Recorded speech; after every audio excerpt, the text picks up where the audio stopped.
Chapter 15. There had been wild dogs on the island of the Blue Dolphins as long as I can remember. But after the Aleuts had slain most of the men of our tribe and their dogs had left to join the others, the pack became much bolder. It spent the nights running through the village and during the day was never far off. It was then that we made plans to get rid of them, but the ship came and everyone left Galisad. I am sure that the pack grew bolder because of their leader, the big one with the thick fur around his neck and the yellow eyes. I had never seen this dog before the Aleuts came, and no one else had, so he must have come with them and been left behind when they sailed away. He was a much larger dog than any of ours, which besides have short hair and brown eyes. I am sure that he was an Aleut dog. Already I had killed 5 of the pack, but there were many left, more than in the beginning, for some had been born in the meantime. The young dogs were even wilder than the old ones. I first went to the hill near the cave when the pack was away and collected armloads of brush which I had placed near the mouth of their lair. Then I waited until the pack was in the cave. It went there early in the morning to sleep after it had spent the night prowling.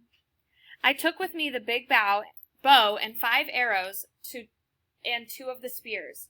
I went quietly, circling around the mouth of the cave, and came up to it from the side.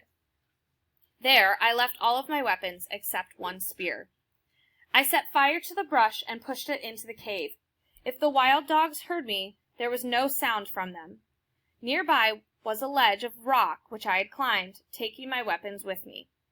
The fire burned high. Some of the smoke trailed out over the hill, but much of it stayed in the cave. Soon the pack would have to leave.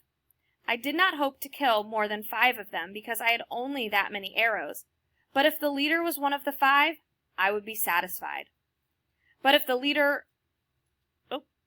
it might be wiser if I waited and saved all my arrows for him, and this I decided to do. None of the dogs appeared before the fire died.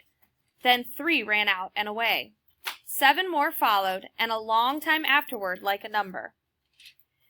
There were many more still left in the cave. The leader came next. Unlike the others, he did not run away. He jumped over the ashes and stood at the mouth of the cave, sniffing the air. I was so close to him that I could see his nose quivering, but he did not see me until I raised my bow. Fortunately, I did not frighten him. He stood facing me, his front legs spread as if he were ready to spring, his yellow eyes narrowed to slits. The arrow struck him in the chest. He turned away from me, took 1 step, and fell. I sent another arrow toward him, which went wide. At this time, 3 more dogs trotted out of the cave. I used the last of my arrows and killed 2 of them. Carrying both of my spears, I climbed down from the ledge and went through the brush to the place where the leader had fallen. He was not there. While I had been shooting at the other dogs, he had gone. He could not have gone far because of his wound, but though I looked everywhere, around the ledge where I had been standing and in front of the cave, I did not find him. I waited for a long time and then went inside the cave. It was deep, but I could see clearly. Far back in the corner was a half-eaten carcass of a fox. Beside it was a black fox with 4 gray pups. One of the pups came slowly toward me, a round ball of fur that I could have held in my hand. I wanted to hold it, but the mother leaped to her feet and bared her teeth. I raised my spear as I backed out of the cave, yet I did not use it. The wounded leader was not there. Night was coming, and I left the cave, going along the foot of the hill that led to the cliff. I had not gone far on this trail that the wild dogs used when I saw the broken shaft of my arrow. It had been gnawed off near the tip, and I knew it was from the arrow which had wounded the leader. Farther on, I saw his tracks in the dust. They were uneven as if he were traveling slowly. I followed them toward the cliff, but finally lost them in the darkness. The next day, and the next, it rained, and I did not go look for him. I spent those days making more arrows, and on the 3rd day, with these arrows and my spear, I went out along the trail the wild dogs had made to and from my house. There were no tracks after the rain, but I followed the trail to the pile of rocks where I had seen them before. On the far side of the rocks, I found the big gray dog.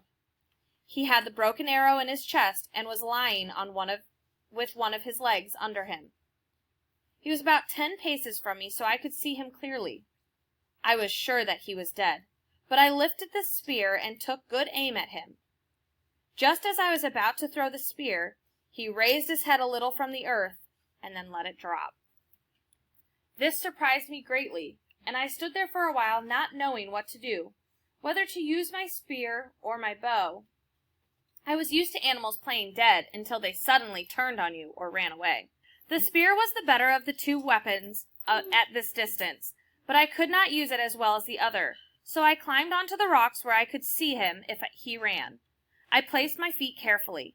I had a second arrow ready should I need it. I fitted an arrow and pulled back the string, aiming at his head.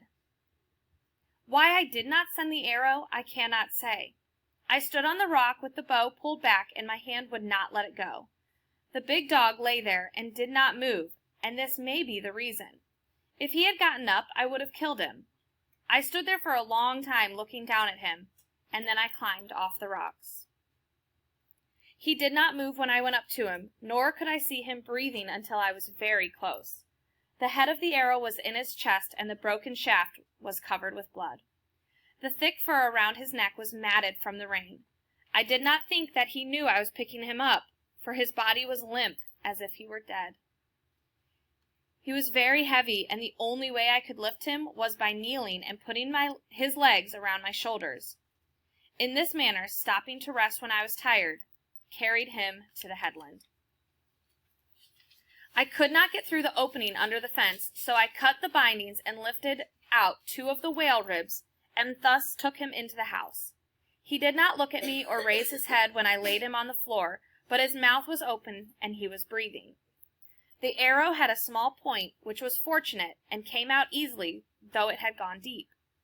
He did not move while I did this, nor afterwards, as I cleaned the wound with a peeled stick from a coral bush. This bush had poisonous berries, yet its wood often heals wounds that nothing else will. I had not gathered food for many days, and the baskets were empty, so I left water for the dog, and, after mending the fence, went down to the sea. I had no thought that he would live, and I did not care. All day I was among the rocks gathering shellfish, and only once did I think of the wounded dog, my enemy, lying there in the house, and then to wonder why I had not killed him. He was still alive when I got back, though he had not moved from the place where I had left him. Again I cleaned the wound with a coral twig. I then lifted his head and put water in his mouth, which he swallowed. This was the first time that he looked at me since the time I had found him on the trail. His eyes were sunken, and they looked out at me from far back in his head. Before I went to sleep, I gave him more water. In the morning, I left food for him when I went down to the sea, and when I came home, he had eaten it.